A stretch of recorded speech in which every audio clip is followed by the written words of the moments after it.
श्री स्वामी समर्थ. नमस्ते माय YouTube family. मी आजपासून श्रावण महिन्यातल्या दुसऱ्या गुरुवारपासून माझे व्रत चालू केलेले आहे, कारण पहिल्या गुरुवारी मला प्रॉब्लेम आला होता. तर सगळ्यात आधी आपण हळदी लेपन करून घेऊ. त्यात गोमूत्र, रोज वॉटर, कापूर, पाणी एकत्र मिश्रण करून छान त्याचं हळदी लेपन तयार करायचं आहे. नंतर आपण दिव्यामध्ये लवंग, दालचिनी टाकून दिवा लावून घ्यायचा आहे. अशा प्रकारे आपण उंबरठ्याचे पूजन छानपैकी करून घ्यायचं आहे. आणि चमच्याच्या साहाय्याने मी हळदी लेपन करत आहे, जेणेकरून हळदी लेपन खूप छान प्रकारे बसतं. अशा प्रकारे माझं हळदी लेपन झालं. मग सगळे मी देवाची भांडे काढले आहेत. सकाळी मी 4:30 वाजता उठले कारण मला पूजा पाठ करायला एवढा वेळ लागतो ना, खूप वेळ लागतो. म्हणजे देवाची भांडी घासायला 1-1.5 तास, हळदी लेपन करायला 1 तास, असं भरपूर वेळ लागतो. घरची कामं, सुट्टी घेतली मी कामातून.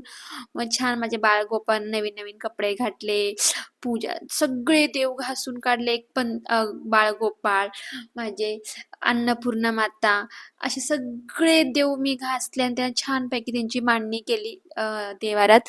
आता मी करत आहे पूजाची सुरुवात. श्री स्वामी समर्थ. 11 गुरुवारची पूजा कोणत्याही महिन्यात पहिल्या गुरुवारपासून करू शकता.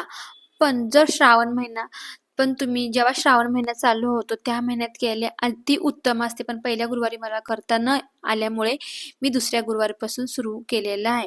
तर सगळ्यात आधी मी स्वस्तिक काढून घेते. चौरंग मांडायच्या आधी आपण स्वस्तिक काढून घ्यायचं आहे. त्याला छान हळदी कुंकू वाहून नमस्कार करायचा आहे. मग आपला चौरंग आपण मांडून घ्यायचा. त्याच्यावर तुम्ही 1 मीटरचा कपडा तुमचा हातरून घ्यायचा आहे आणि छानपैकी चौरंगाच्या बाजूला रांगोळी काढून घ्यायची आहे.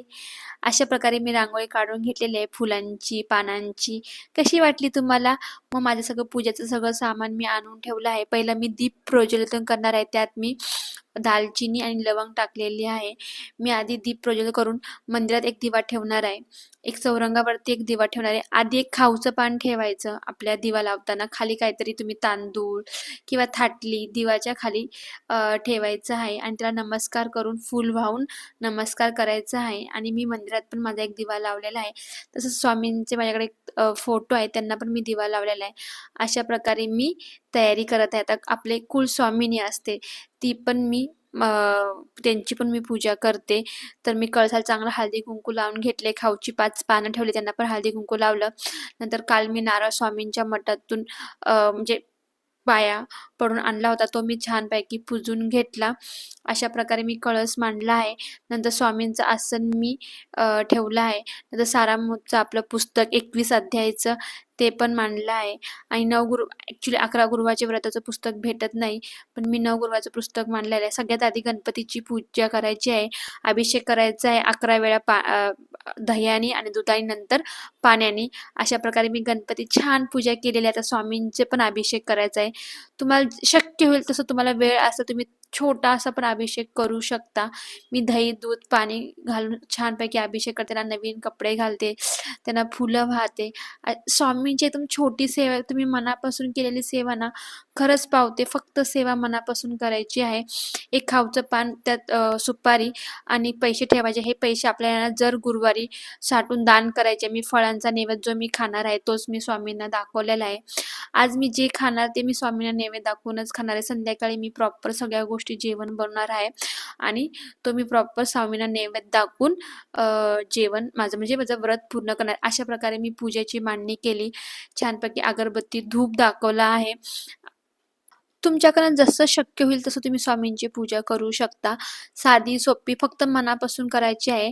पण स्वामींचे गुरुवार करताना 11 गुरुवार करा, 9 करा, 21 करा, जसं जमेल तसं तुम्ही स्वामींचे गुरुवार करू शकता. सगळी पूजा मांडल्यानंतर देवाऱ्यासमोर उभे राहून किंवा बसून देवाला नमस्कार करावा. उजव्या तळहातावर पळीभर पाणी घ्यावे आणि श्री गणपतीचे व श्री स्वामी समर्थाचे स्मरण करून पुढीलप्रमाणे संकल्प म्हणावा. हे गणपती गजानना, हे सद्गुरू स्वामी समर्थ, तुम्ही भाविकाचे रक्षण करत आहात, दिनांचे तारक, अनंताचे नाथ आहात. तुम्हाला शरण आल्याची तुम्ही कधीही अपेक्षा करत नाही, म्हणून मी आपलं नाव सांगायचं. शक्य काय असेल ते 19 काय सांगायचं. मराठी महिन्याचं नाव घ्यायचं, म्हणजे श्रावण महिना चालू आहे, शुक्ल पक्ष चालू आहे, असं बोलून आपली इच्छा आपल्या मनातल्या मनात व्यक्त करायची स्वामींच्या पुढे. मी ह्या इच्छेसाठी माझं व्रत करत आहे असं म्हणून श्री गणेशाय नमः, श्री स्वामी समर्थाय नमः, मम कार्य निर्वद वस्तू असं म्हणून तामणात तांदूळ आणि पाणी असं खाली अर्पण करायचं आहे. हे पाणी आपण तुळशीत व्हायचं आहे आणि हा संकल्प फक्त पहिल्या गुरुवारीच घ्यायचा आहे. एकदा हा आपला संकल्प आपण घेतला, स्वामी ते आपली इच्छा पूर्ण करतातच.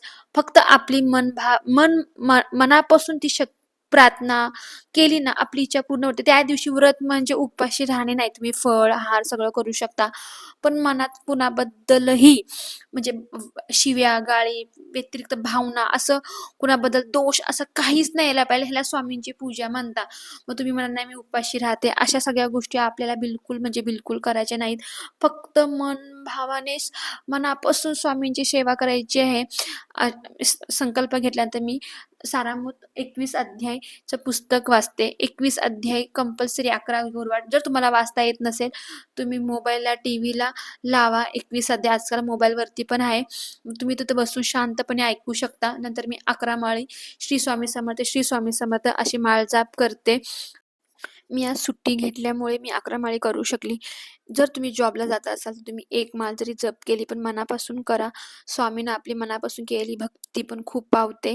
छानपैकी 11 माळी जाप केल्यावरती त्या माळाने आपल्या डोळ्यांना टच करायचं आहे आणि त्या माळेचा आपण आशीर्वाद घ्यायचा आहे.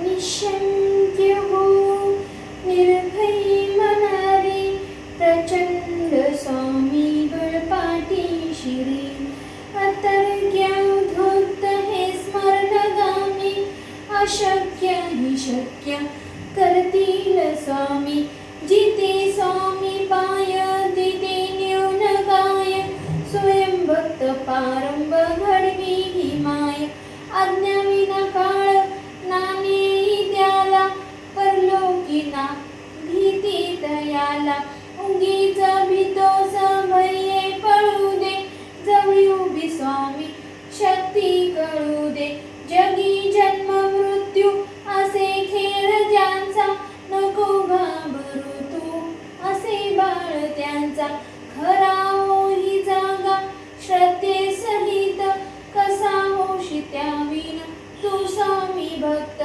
कितींदा दिली बोल त्यानेच हात नको डगमगू स्वामी देतील साथ विभूती नमन नाम ध्यानात तीर्थ स्वामींच्या या पंच प्राणामृत हे तीर्थ घे आठविरे प्रचिती ना सोडी कदा स्वामी जागे हाती श्री स्वामी समर्थ.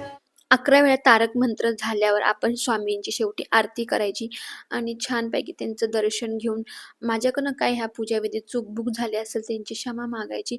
अशा प्रकारे आपली 11 गुरुवारची पूजा आपण केली आहे. मग पूजा झाल्यानंतर मी स्वामींना सकाळी नैवेद्य दाखवला होता. तर छानपैकी नाश्ता आणि चहा पिला आहे आणि माझ्या मुलीला मी शाळेत सोडायला गेली. तिथून मी छोटासा एक तांब्या आणला. दरवाजाच्या बाहेर ठेवायला तर मी माठ ठेवायची पण सध्या तिथं मी तांब्यात ठेवला आहे. एका मला मैत्रिणी सजेशन केलं होतं म्हणून तिचं म्हणणं ऐकून मी ठेवलं आहे. नंतर दुपारी मी परत कलिंगड खाल्लं. म्हणजे अशा प्रकारे आज मी फक्त फळाहार आणि चहा घेतला आहे. संध्याकाळी स्वामींच्या निवेदसाठी मी जेवण बनवायला सुरुवात केली. मी शेपूची भाजी, चवळीची भाजी बनवली. नंतर मी जेवण बनवताच मुलीला शाळेत घ्यायला गेली. घरी आली आणि स्वामींसाठी मुलीला विचारलं आज प्रसाद. ती म्हणली शिरा बनव, खीर नको. तिला हवा होता. मग तिच्या म्हणण्यासाठी मी शिरा छानपैकी बनवला. शिरा एकदम सोपे आहेत. मी तुम्हाला सांगते केळीचा शिरा. तूप घ्यायचं, 1 वाटी रवा घ्यायचा, छान तो कमी याच्यावर परतून घ्या. त्यात 2 केळी चांगली चिरून टाकायची. त्यात काजू, बदाम, पिस्ता छान कमी गॅसवरच तुम्ही तो परतायचा आहे. तुम्ही एकदा हा शिरा करून बघा. खरंच तुम्हाला एवढा आवडेल ना. आणि आपण ना नामस्मरण करा श्री स्वामी समर्थ, श्री स्वामी समर्थ म्हणतच आपण दिवस आपला घालवायचा आहे. अशा प्रकारे तुम्ही शिरा केला ना, त्यातनं आपले बोलणं ते स्वामी आपण म्हणतो श्री स्वामी समर्थ, श्री स्वामी समर्थ असं बोलतो ना, त्या प्रसादामध्ये सगळं ना असं म्हणजे तुम्ही जेव्हा खाल ना, मग तुम्हाला एक्सप्लेन पण करता एवढा छान प्रसाद बनतो. पण जेवढा 1 वाटी आपण 1 वाटी रवा घेतला ना, तेवढंच 3 वाटी दूध टाकायचं. साखर अर्धी वाटीच टाकायची जास्त, कारण की केळ टाकल्यामुळे गोडवा जास्त येतो. अशा प्रकारे हा शिरा एवढा साधा सिंपल स्वामींचा प्रसाद होतो ना, तुम्ही एकदा खरंच करून बघा. कमी मंद आचेवर करतात. थोडीशी तुळस पण टाकायची त्यामुळे आणि वेलची टाकायची सुगंध येण्यासाठी. ड्रायफ्रूट सगळ्या गोष्टी तुम्ही टाका. अशा प्रकारे आपल्या स्वामीला नैवेद्य ठेवायला प्रसाद पण झालेला आहे. तुम्ही बनवा आणि मला कमेंट करा की नाही ताई खरंच खूप छान प्रसाद झाला. नंतर मी सगळं पुसून किचन भांडी-बिंडी घासून झाल्यावर मी आपल्या अन्नपूर्णा गॅसची पूजा केली. हळदी-कुंकू लावलं, दीप लावलं. अशा प्रकारे कारण की आपण ते आज त्यांच्यामुळेच आपण सगळं जेवण गोष्टी करत आहे. मी डाळ, भात, भजी, चपाती, रवा असं सगळ्या गोष्टी मी स्वामींना नैवेद्य पूर्ण प्रॉपर ताट बनवलं आणि स्वामींना नैवेद्य दाखवून माझं म्हणजे नैवेद्य अर्पण केलं. अशा प्रकारे माझ्या स्वामींची 11 गुरुवारची पूजा झालेली. तुम्हाला कशी वाटली? चॅनल लाईक आणि सबस्क्राईब नक्की करा आणि कमेंट करून